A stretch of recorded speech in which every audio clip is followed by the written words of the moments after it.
Welcome back to I Love the Patriarchy. I am back with another reaction video, and this one is from It's Complicated channel. The title is What is Consent? Rules of Modern Dating and Understanding Women. It's Complicated. But hold up, wait a minute. If this is your first time here, I hope that you like this video enough to give me a subscribe. However, if you are a return viewer and you haven't subscribed, this is what is in store for you in the near future. Without wasting much time, let's get into the video. Action!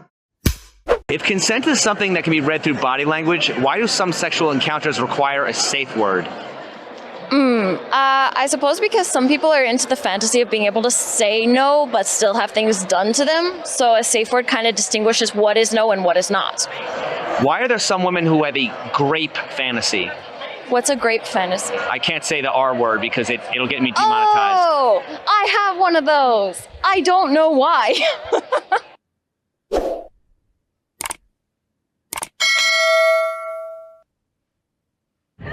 What does it mean to give valid consent?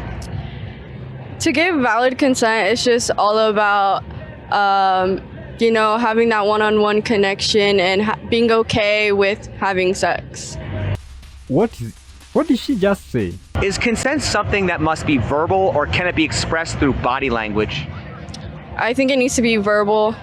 I think social cues are hard to read for some more than others. So I think verbal responses should always be clear and cut through. Does consent need to be enthusiastic, or is a passive yes enough?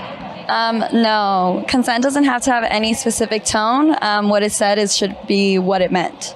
No, I think it should definitely have some, feeling behind it. So these are women talking about consent. And so far we've had 3 different women, and all of them have a different concept of what this thing is. This thing that men should know when approaching women or when dealing with women. But it seems that women themselves don't actually know what consent is and don't even have a concrete explanation or at least definition of what that is and what it looks like. Crazy world out here. Why is consent more likely to be assumed to be no rather than yes? Usually people when they meet are drinking alcohol, so you assume no instead of yes, because both are intoxicated. If you're already with that person, why wouldn't it be more likely to be assumed to be a yes than a no?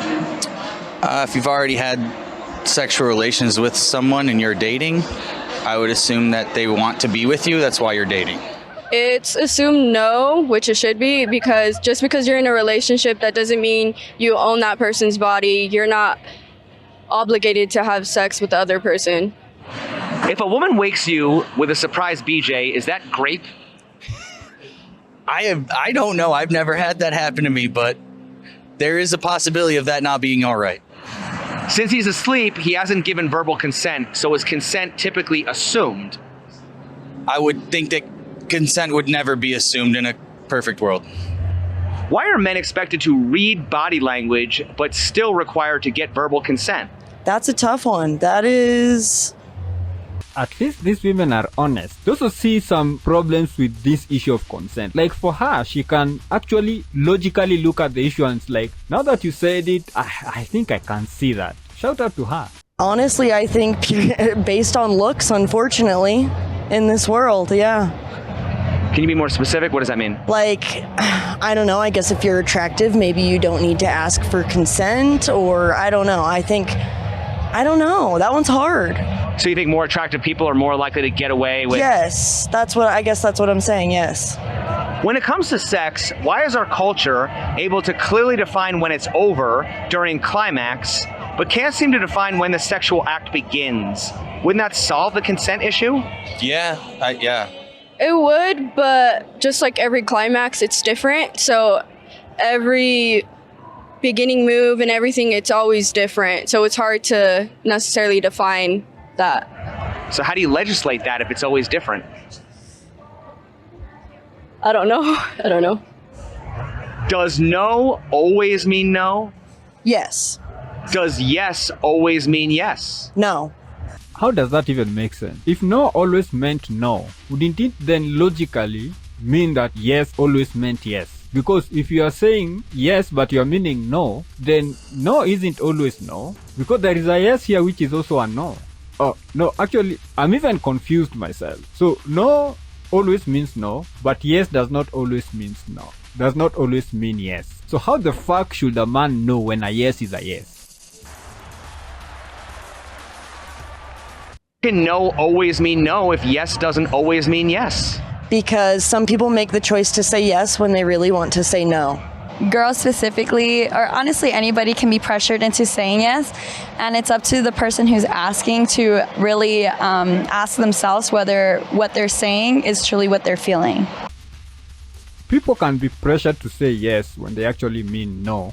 Then doesn't that also logically map that people can also be pressured to say no when they actually mean yes? Does no always mean no? Yes. Does yes always mean yes? No. How can no always mean no if yes doesn't always mean yes? Because if you're drinking or intoxicated, it should just be assumed as a no. If two drunk people meet and have drunk sex, how do you know who took advantage of who if neither one could offer responsible consent? I think what's done with subconsciousness is not anything to take back or reconsider unless there's proof or evidence that can be used to prove whether consent was attained or not. I feel like they both took advantage of each other. It's a very sticky situation to talk on that. Because I don't think drunk people can necessarily give consent. But who's typically blamed in that situation? The men are the ones that tend to be blamed for it. Why is that? I'm not too sure. I think when men are more drunk, they're the ones that are more sexual, maybe. Really? Men are always sexual. It is women, when they get drunk, that they really, really go crazy. When she's drunk, the inhibiting part of her brain is turned off and the woman goes crazy. Why are the consent laws targeting heterosexual men when the same situation in a gay couple wouldn't even be a crime? What do you mean? If two lesbian women or two gay men were both drunk and had sex, how would you know who took advantage of who? I think they both took advantage of each other, really. It's just... Well, right, but did we establish that in a heterosexual relationship, the man is more likely to be blamed just for being a man? Yeah, it's hard, yeah. So once again, why are the consent laws targeting heterosexual men when the same situation in a gay couple wouldn't even be a crime? I think it's because society, we used to live in a very heterosexual men society. I think Used to. He's asking about today. Not 50 years ago, not 100 years ago, today. that's why nowadays people are pushing the blame more on them, especially. If women themselves often struggle to understand consent, why are men expected to understand it? Because I don't think gender has anything to do with it. Like, no means no. It is just a human thing. How is consent mutual if only one party holds the power to redefine the experience after the fact? I think that whenever you are intimate with someone, it is a mutual thing. So if someone's not comfortable, you're just not comfortable. Well, consent is mutual in the agreement, but then when it comes down to brass tacks, there is no written laws about sex, right? Yes, there are written laws about sex, but when it comes to face-to-face, it needs to have a clear conversation. I have no fucking idea. I'm going to skip that one. Would you say the ambiguity in consent laws tend to benefit one gender over the other, especially when men are typically the ones blamed? Based on the history of the last thousands of years, you would need to ask all the men. Ask them what? You know, why do they hold all the power? Why aren't women allowed to have power? I mean, there are some cultures that have empowerment of the women, but, you know... Is this woman living in 7th century? I mean, it's okay if you have that mindset, but keep that mindset to yourself. This is the modern age. Women have as much rights as men. Especially here in a male-centered culture, why is it that men hold the power? Because they made the money, because they have to feed the wives and kids, because they have to hunt and gather. They made the laws. Like, why do they get all the power to? So you would blame patriarchy? Not so much the patriarchy, because that's been our history for the past, 225 years of this country, right? 250? Is consent something that can be withdrawn after it's given? Yes. Is there a difference between withdrawing consent during and after the act? That's harder. But I think once you've given something, you can have regret, but you can't really go back to giving consent. You gave him consent. You can't put that on him. You told that person, not even him, you told that person yes. And then after the fact, you want to go and say, no, I didn't want to do this. I mean, that's kind of just like flipping the script, because if you go tell the police that, they're going to believe the girl, and then just automatically going to think it's going to be, the whole other way around. She didn't give consent. So what's the difference between withdrawing consent after the act versus just regretting sex? I don't think there's much of a difference. I haven't been in the... There is a hell lot of a difference, because somebody withdrawing consent after sex can accuse you of SA and you can go to jail. But if just somebody regrets and then they go to the police and say, hey, you know what? I regret fucking this guy. The police will be like, yeah, you and a million others. Have a good day, ma'am. But if she comes and says, hey, I did not consent to this, that is straight up jail time for the man. So there is a difference, woman. That situation, but I do think once you've given consent and you've gone through the act, it's done, it's therefore, and therefore anything felt afterwards is just regret. You can say yes when you really want to say no, and I guess that's that there, but I don't think you can blame after giving consent. If a woman can withdraw consent after sex, can a man withdraw consent after a woman is pregnant? No. Why not? Well, I like this woman. Her emotional side is trying to come in and whisper, but then she thinks about it for a minute, like, come to think of it, there seems to be a problem there. You now have a baby in somebody else's body. Because it takes two to tango, and you know what could have been a possibility, and that's a child. If a man consents to sex, does that mean he's consenting to potentially becoming a father? Yes. If a woman consents to sex, does that mean she's consenting to potentially becoming a mother? Yes, unless she's on birth control or you use a condom. So why is the man often blamed for getting a woman pregnant, aka knocking her up, when it actually takes two people? That's a good question. I think that's maybe not right. I don't think should be any blurred lines. I think once you've given consent and regret or anything is done afterwards, it's done, it's therefore, and whatever the outcome of it is, it's just one you have to live with, because consent has been clearly stated, and therefore anything after is done. How does consent work in the animal kingdom? I don't think consent, I don't know. They do like their whatever mating call, or Don't dogs just hump things without consent? Yes. Why do we compare ourselves to animals when it supports our narrative, but conveniently ignore them when it doesn't? That is a tough one too. That is a very good point.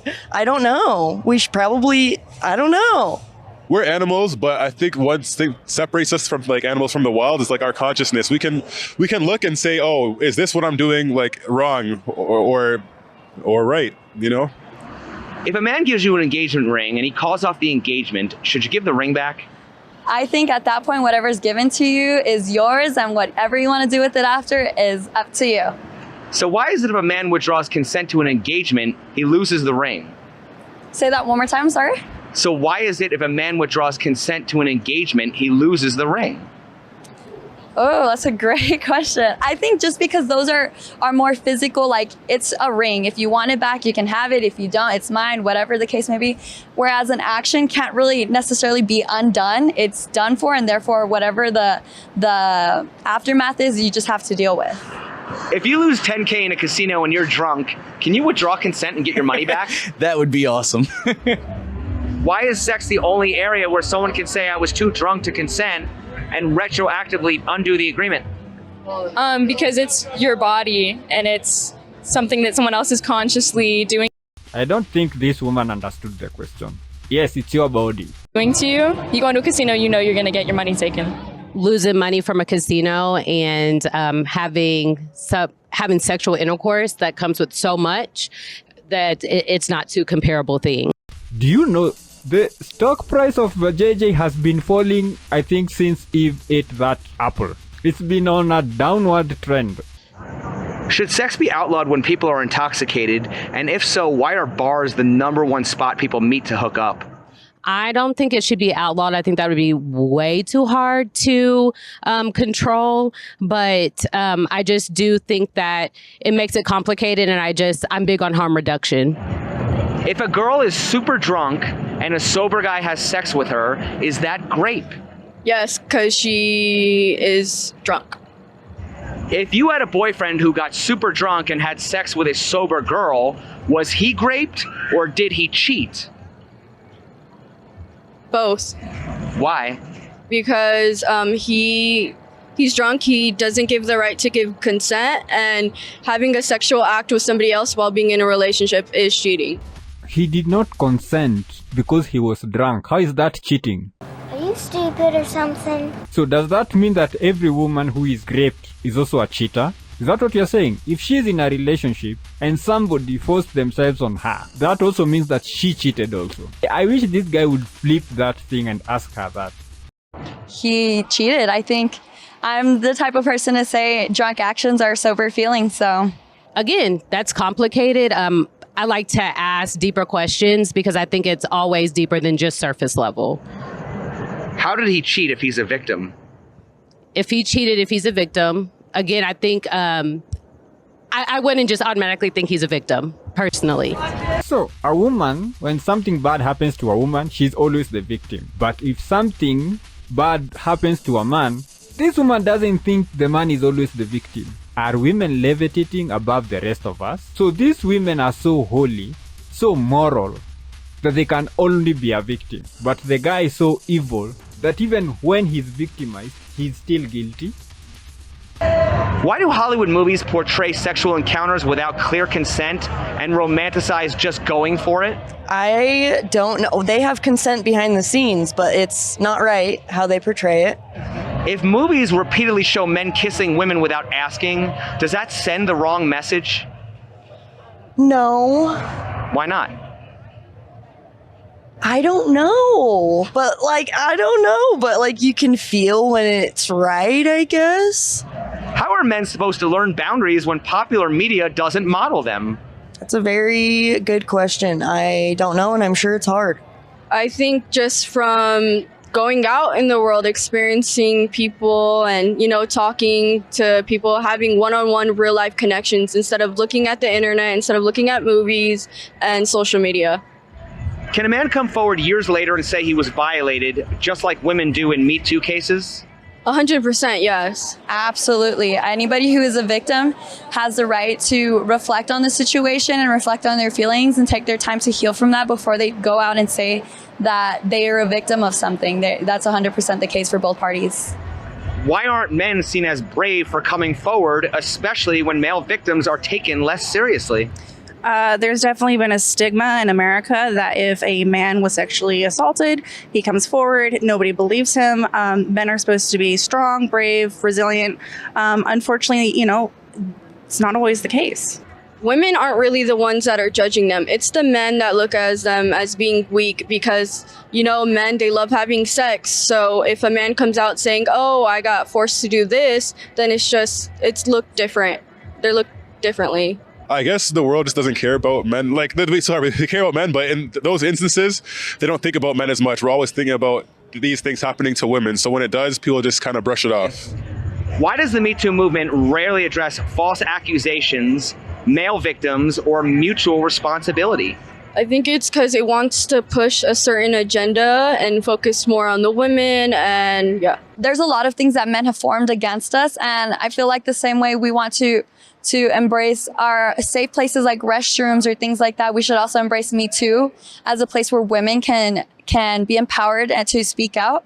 But I don't necessarily think that should take away from holding women and men accountable. The false accusation that really just throws a red herring into everything. It takes away from the actual damage that has been caused by these, aggressors. Are we reinforcing stereotypes by making Me Too about men harming women rather than abuse and accountability across all genders?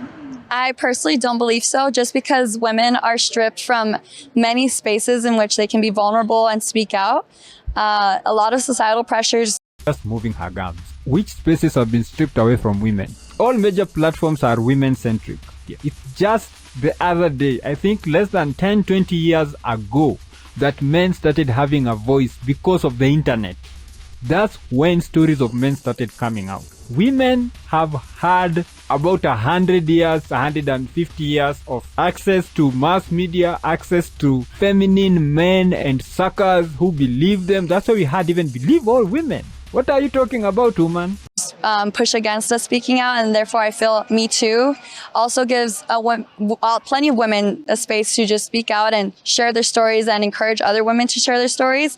So I don't think it's about taking away from men or not holding women accountable. I just think it gives them a space to do so without being violated against the way society normally does. I agree. I think it should be all genders and everybody can experience it, not just women.